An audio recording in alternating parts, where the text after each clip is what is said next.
আসসালামু আলাইকুম এভরিওয়ান, কেমন আছেন সবাই?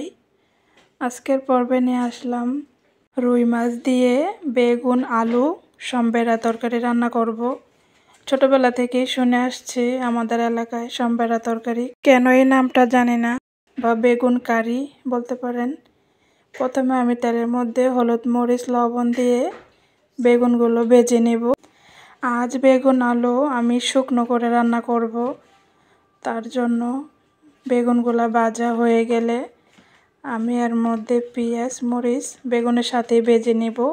কিছুটা ভাজা হয়ে গেলে এখন আমি পেঁয়াজ মরিচ দিয়ে দিচ্ছি, বেগুনের সাথে ভেজে নেব। এই তো আমি পেঁয়াজটা বেগুনের সাথে ভালোভাবে মিশিয়ে নেড়ে চেড়ে ভেজে নিচ্ছি। পেঁয়াজটা কিছুক্ষণ ভেজে নেওয়ার পর এখন আমি আদা রসুন দিয়ে দিব। আদা রসুনটা হালকা একটু গলে যাওয়া পর্যন্ত অপেক্ষা করব। এখন আমি ফ্লেভারের জন্য আস্ত 2টা দারচিনি 2টা তেজপাতা দিয়ে দিলাম।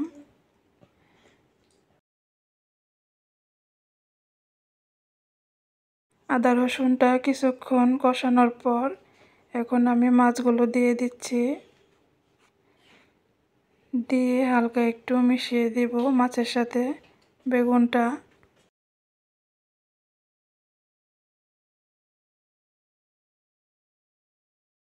মাছের সাথে কিছুক্ষণ রাখার পর এখন আমি সামান্য পানি দিয়ে দেব তরকারির মধ্যে, দিয়ে একটু নেড়ে ঢেকে দিয়ে কিছুক্ষণ রান্না করব।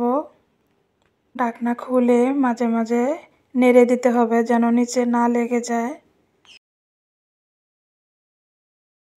এই তো এখন ঝোলটা শুকিয়ে গেছে। এখন আমি তরকারির মধ্যে ধনেপাতা কুচি দিয়ে নামিয়ে নেব।